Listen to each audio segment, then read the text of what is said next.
Hello everyone, I'm Clay Baker and welcome to my shop.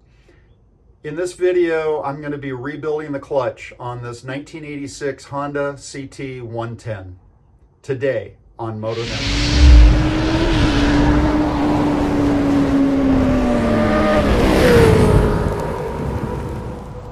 So there's a few steps to go through to just get some things out of the way so that we can open up the right side case and then get at the clutch. So the first things that we're going to do are to drain the oil, and then we'll release this brake lever so that it can drop down and get that out of the way, and then we'll take off the Kickstarter. At that point, we have easy access to all the screws and we can remove the right side case. This is a 17 millimeter socket to remove the drain plug.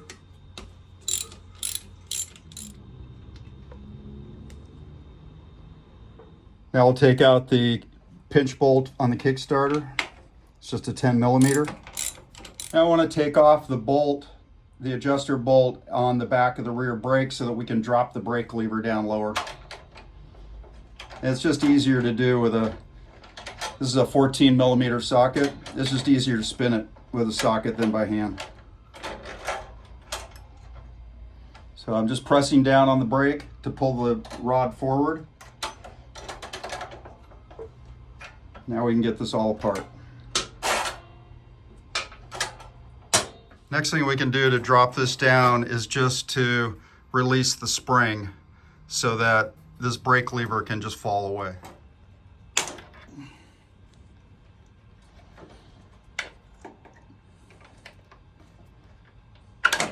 Okay, there we go. And we'll just pull the battery overflow hose out of the way. Now we can take off the foot pegs. To take the foot pegs off, there's just 4 bolts underneath that use a 12 millimeter socket.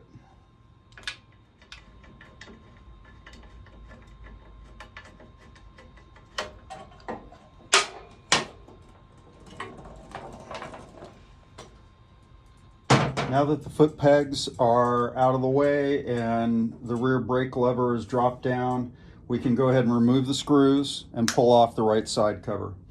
These screws are all different lengths, so keeping them in some kind of order where you know how they go back together is pretty helpful.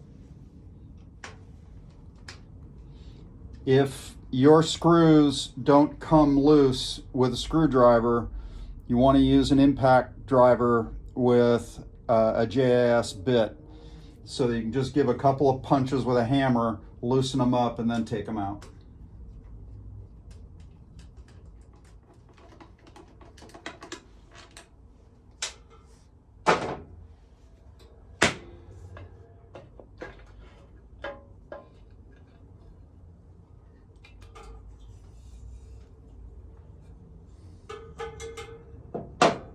Now we've got this off, we're just going to wipe up some of this oil. I have been on a couple of long rides, so I'm going to check the filter again, the oil screen. We can work on taking this apart so that we can get the clutch basket off. And then we can begin the process of rebuilding the clutch with new plates, new springs, everything.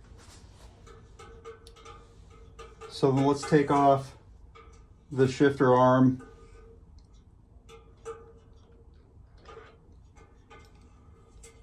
And then we've got a couple of pieces here. There's a spring on the outside, this actuator, and then below it, this little armature. So let's keep all that together. And then we have a bearing that sits right inside here. And that's the cover for the oil, centrifugal oil filter.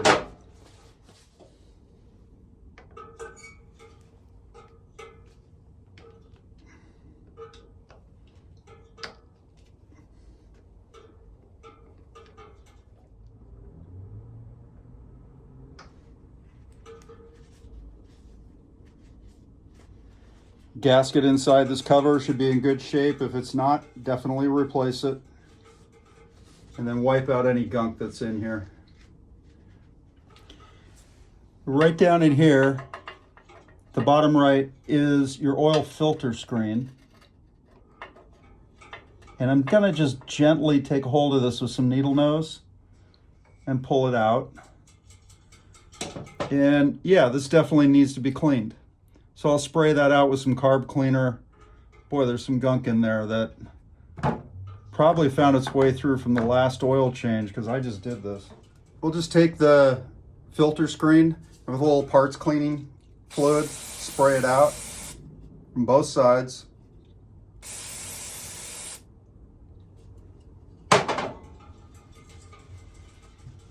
And gently pat it dry. Make sure there's no debris left.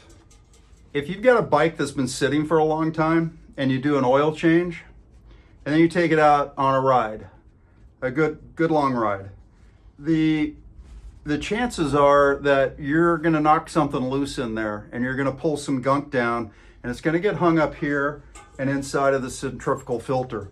So just because you only have maybe 100 miles on that oil change doesn't mean that you don't need to change it out, get it cleaned out. So this bike sat for a good 10 years. And so it doesn't surprise me that after putting a couple 100 miles on it, that I now need to change the oil again. And so as part of this procedure, I had to drain the oil anyway, so it's no big deal. But you want to make sure you get all that junk out of there. When we look at this from the side, this screen is tapered, and the skinny edge over here goes in first. And it's real easy to just slide it in there with a pair of needle nose to get it started. And then put your fingers to the sides on the corners and push it in. Don't push it in the middle where you might bend it up. Now, the next thing we need to do is to get this special nut off, and that will allow the clutch basket to come off the bike. What's holding it in place is there's a washer, a tab washer behind it, and you can see one of the tabs right here is bent up into that slot, and that keeps this nut from spinning off. You can see some of the other tabs around the outside here that have been used in the past. So this has been off of here at least once, I think, because I can see this one here is all boogered up. So what we want to do is I'll just go in here with a screwdriver and a hammer and give a little tap on that to bend it down. And then we've got a special tool that'll take that off.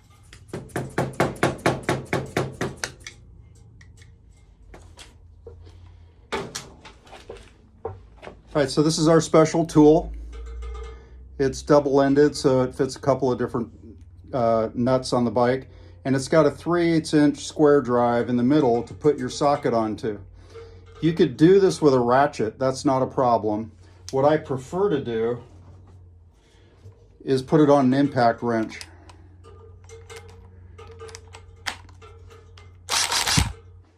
And then we've got another special tool. And both of these you can get on eBay. They're not very expensive. This guy here is going to hold the clutch basket in place while I turn it so it doesn't spin. You could also put a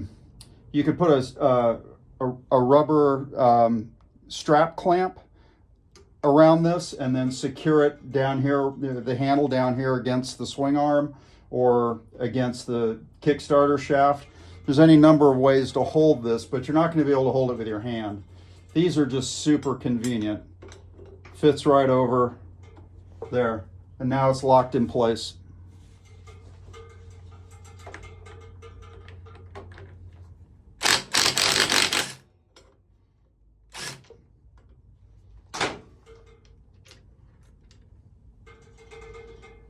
There's our nut and the tab washer. I hope you can see what I mean by this. Somebody's been into this clutch before. I can just tell by the way these tabs are all crunched up. I think I'm going to order a new one just so we don't have a chance of one of these pieces breaking off and ending up inside of the motor like that.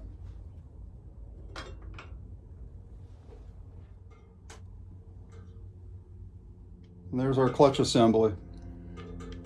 All right, we've got the clutch up on the bench, and the first thing I want to do is just a quick inspection.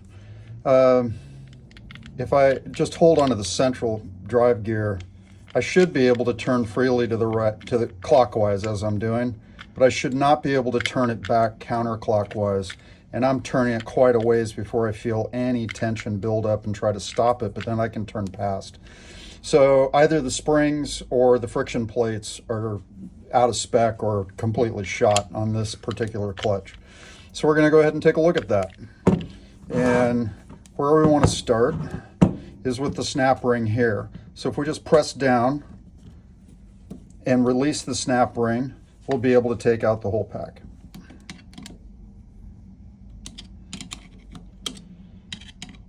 This doesn't require much force or even a special tool. We'll clean that up. And then this whole pack can be lifted out. So these are all the friction plates.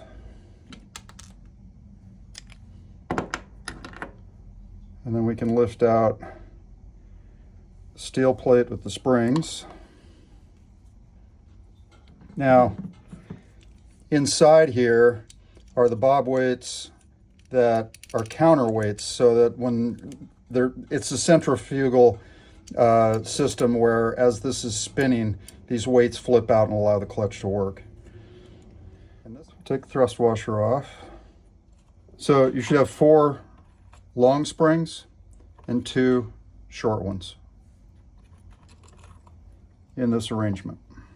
All right, so what we want to do next is to take this setup out to get at the springs inside. So we'll just loosen these 4 screws. And we'll do that in steps because this is all under pressure from the springs behind.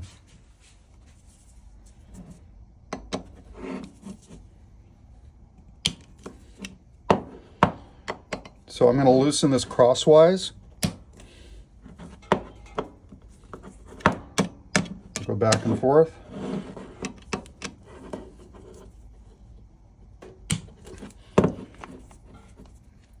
Again, just as a reminder, these are JIS screws and a JIS screwdriver. Don't use a Phillips, you'll tear these up.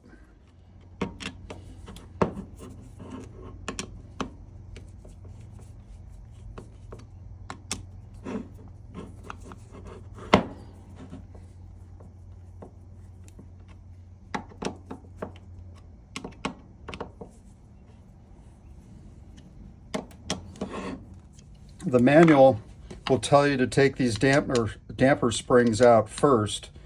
It really isn't necessary. Once you take these screws out and the inner assembly drops out, those springs will just fall out for you. So you just save yourself a step by not taking them out.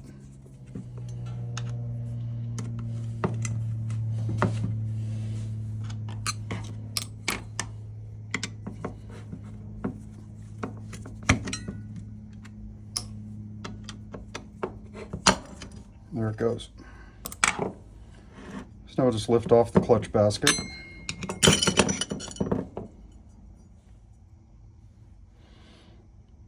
So here's our damper springs.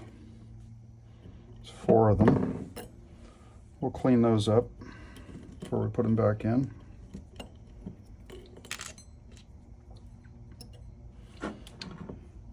And then here's our clutch springs. The free spring length should be 27 millimeters.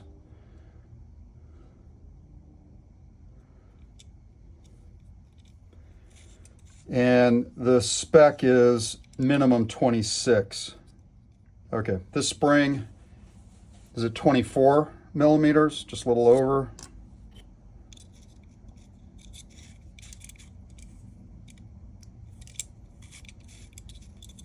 I always zero out.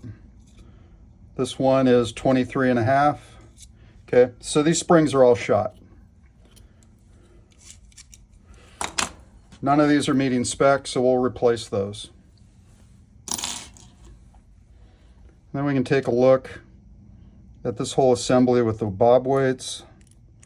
Make sure they're free, not showing any rust, they're well oiled, and they appear to be. And I don't see any scoring or anything on this side. The next thing I want to do is inspect the inside of the clutch basket itself.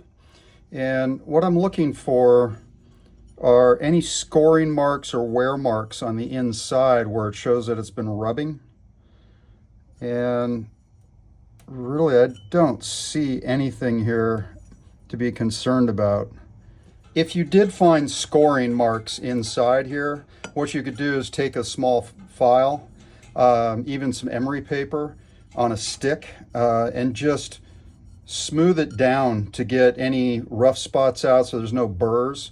Take down any high spots and just give it the clearance that it wants so that when you put it back together, it's able to function freely. Now, here's something else really important to look at.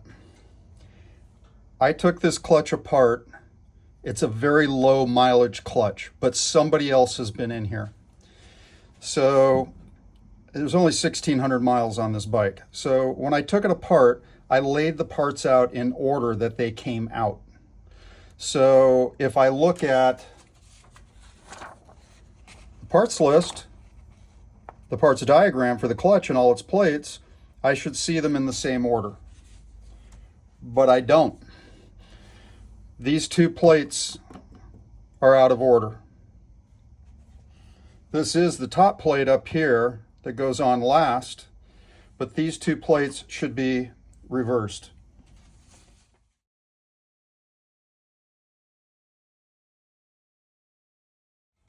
All right, with everything sorted out and inspected, we're ready to put our clutch back together. So let's start by setting our springs over the threaded shafts.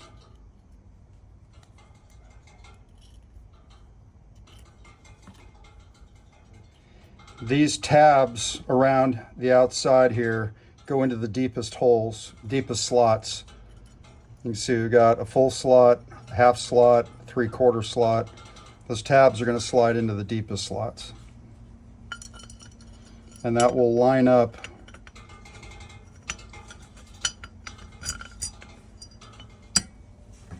the screw holes in those shafts covered with springs for our screws.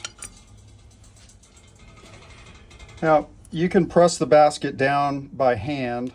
I find this an easier way to use a quick grip, a quick clamp, and just gently squeeze it down into place so you can get all the screws started.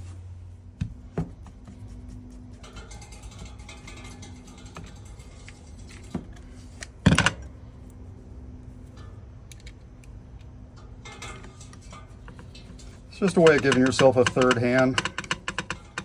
Make this go a little easier. Let's put our damper springs in.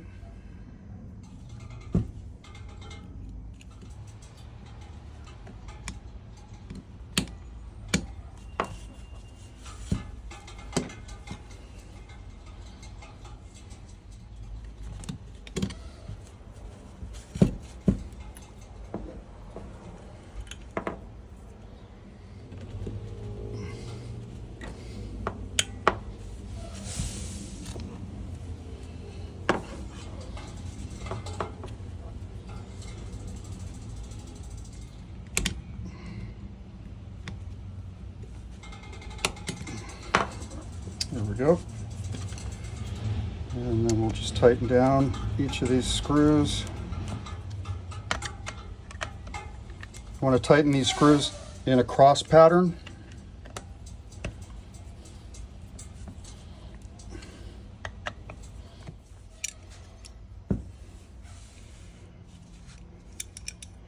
Make sure our weights are all still loose.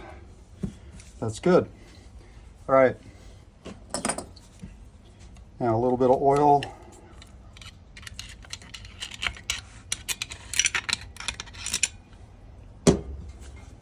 And we'll set our thrust washer in here.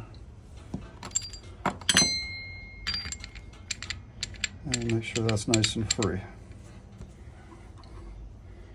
Now, we've got our bottom plate with the pegs on it. And we're going to put two short springs on, opposing, like that. Set this in place. Put a little mineral oil in there, oil it up. We'll put in our first friction plate. Set that down. Put some oil on it. Then we got the metal plate with the cutouts. Fit that over the posts.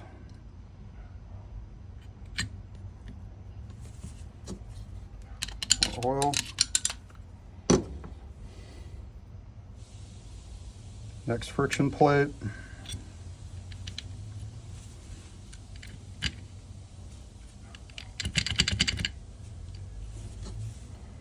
Some more oil. Then we got the friction plate that's got cutouts and tabs.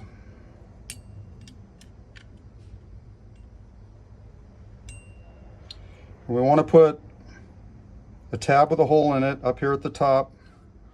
These tabs with the holes will go over those springs on the short springs on the side, leaving the cutouts around all the tall posts.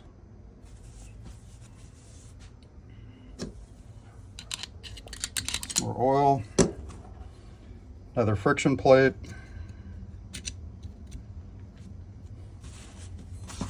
Now we'll drop our springs in.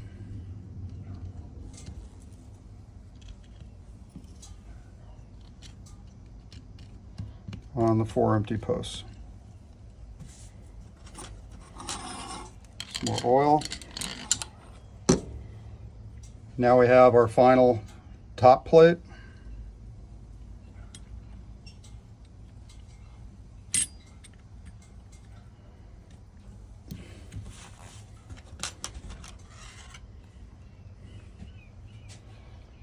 And then we've got our spring, our snap ring.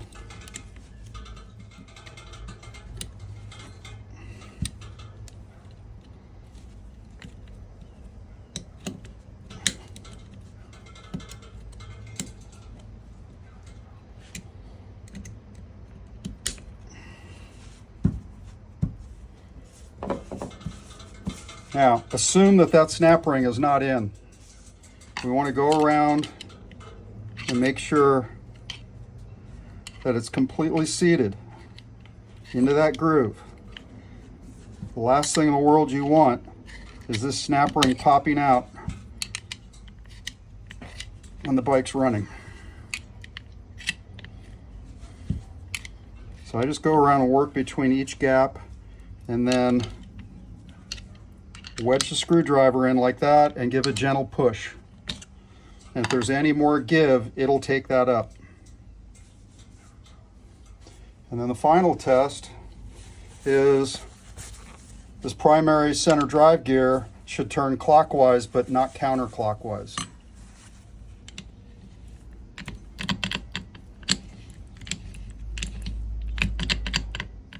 There we got it. That clutch is ready to go into the bike. All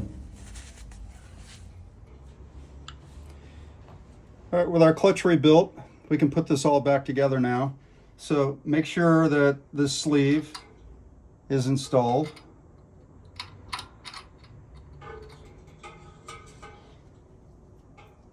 And then we're just going to push on gently while rotating until the primary gear interlocks.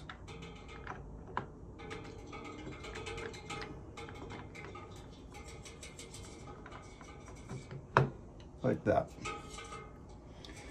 Now, when I took this apart, I found that somebody had been in here before and had really mucked up the tab washer. And this tab is rolled over and chewed up. These have all been bent in and out. So I don't trust this anymore. They are available, so got a brand new one here. We're just going to slip it in, and these tabs in the back will seat into those slots. All right, just make sure it's down so it doesn't spin.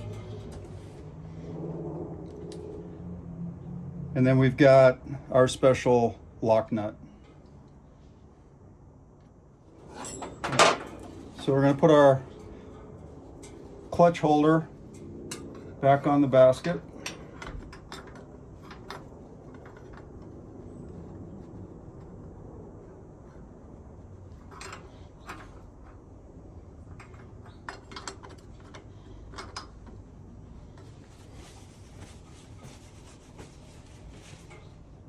And then the service manual says to torque this nut to 29 to 36 foot-pounds. So I'm going to torque it to 30, and then that'll leave me plenty of room in case the notches in the nut don't line up with the tabs. So we just want to get it lined up, and then we can bend one tab over, and that's all that's necessary. Let's get the nut tightened down. Spec says 29 to 36 foot-pounds. So I've set my torque wrench to 30 foot-pounds. And my plan there is that because there's 4 notches in this nut, and so if I tighten to the low end and the tabs on the washer aren't lining up, then I can torque it just a little bit more to get it to a tab that'll fit into a slot. And we only need one tab bent up into that nut to lock it down.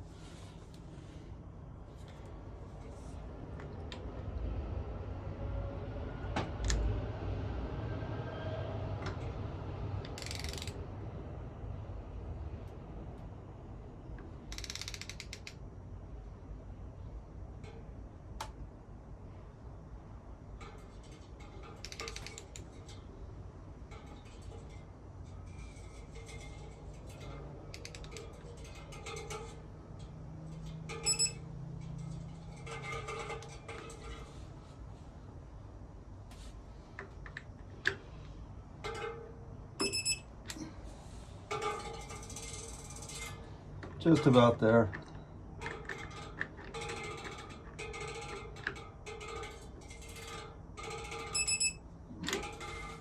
That'll do it.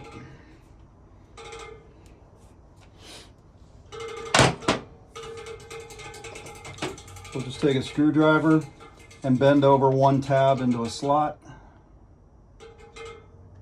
Want to get down at the bottom of it, not at the top. Just kind of ease it over gently and then grab it at the bottom and bend it into the slot so you're not rolling the tab over. That'll do it. So now we'll put the outer cover back on. We've got a new gasket in place and the bearings are inserted. This bearing will only go in one way, so be careful how hard you try to force it in. And then these screws and this metal are dissimilar metals. So to make sure that these don't get jammed up, I'm going to put just a little bit of anti-seize on these screws.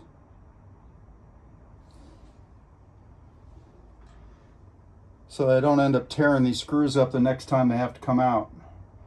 Because each time I do an oil change, I'm going to take this apart and make sure that this is cleaned out. And I'll snug these down gently on both sides. Don't need to crank on too hard.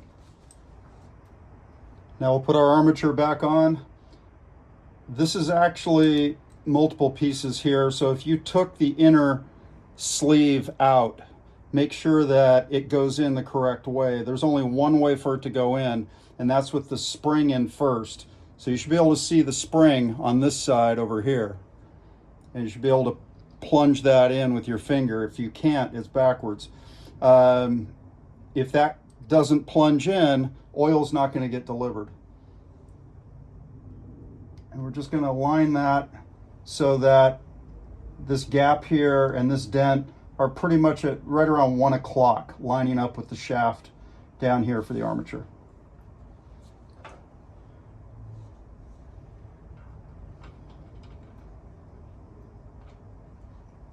Now, that's directly on at 1 o'clock. If I move just one over, notice how it's pointing the wrong way.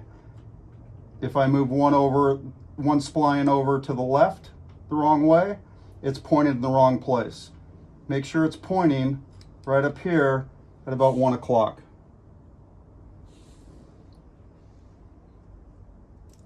Then our spring goes on next.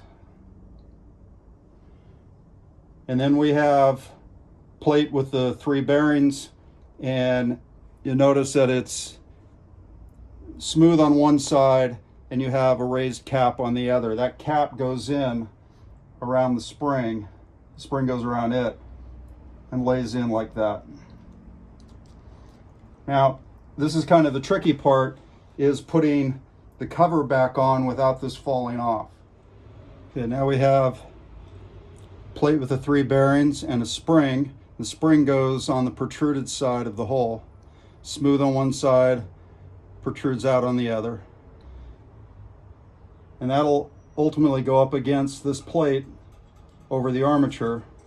So what we're gonna do, so I don't have to lay the bike on its side to make this happen, I'm just gonna lay the bearing unit with the spring right inside like that,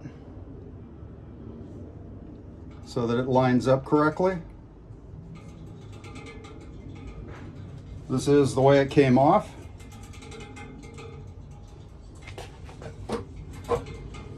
So very gently, gaskets in place.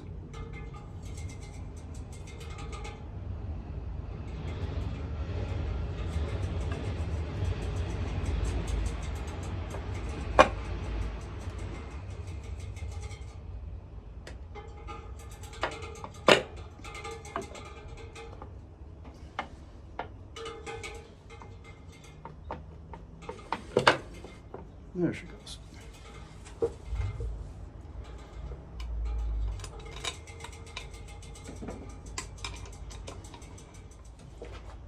Now I can just put all the screws back in and we'll get the Kickstarter back on.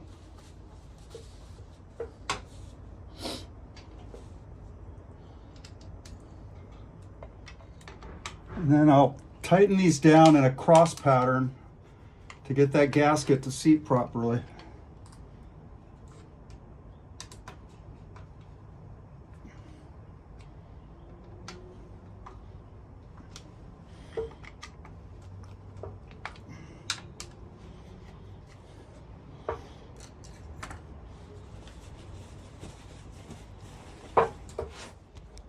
Now let's put the spring back on to the brake lever. I've left the taillight spring installed so that it just keeps it all together. All right, so we'll start by putting the bottom of the spring on first.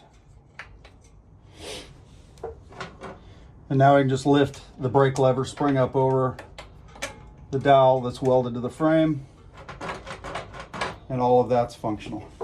Now we can go back and reconnect the brake to the brake arm, the brake rod to the rear brake lever, and we'll have this all put back together.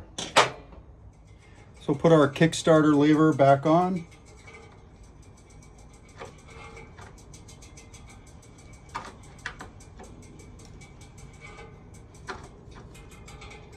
It slides on pretty easy. Make sure that part of the shaft is protruding out so that the pinch bolt slides in easily to find the threads on the other side. If you're turning this forcefully before reaching the threads on the other side, you're stripping this bolt. And it's just a 10mm bolt.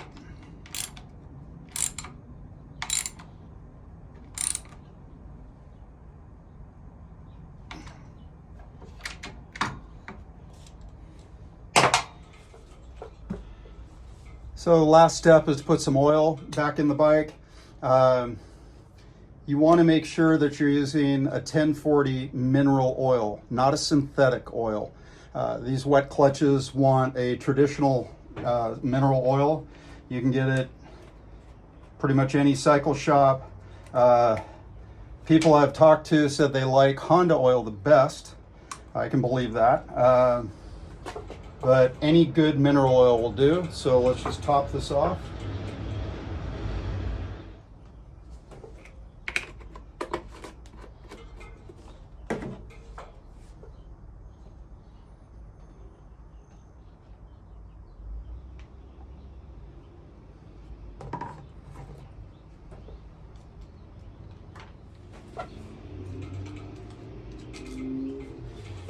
Now, when you check the oil, if you look at the service manual, it'll tell you just set the dipstick into the hole. Don't screw it down in and then pull it out and check it. First of all, that's going to put it too low, so your oil's going to look high. And the other is, why be spinning this around in the oil? So wipe it off clean.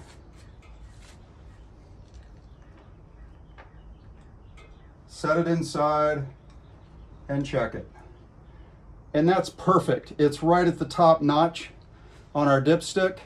So we're ready to go.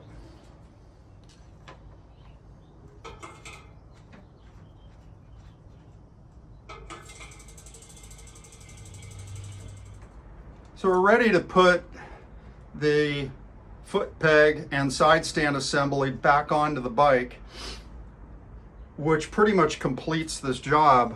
But I've been looking at this part and I've been thinking about, do I want to do more restoration work on this bike? And I think I do. And I'm just finding that the condition of this is such a mess. It's not just dirt. There is some rust in there, and the spring could use replacing. The foot pegs are pretty beat up. The rubbers are pretty beat up. So my inclination is to restore this and take it back to new condition.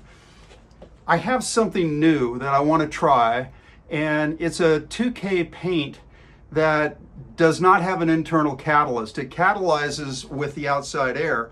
So the benefit of that is that you get an infinite shelf life, just like any can of spray paint that you would buy at the hardware store. You can use part of it, put it on the shelf, or normally you have 24 to 48 hours to use up the paint. So I'd like to try that. I want to strip this down and do a complete restoration on this setup.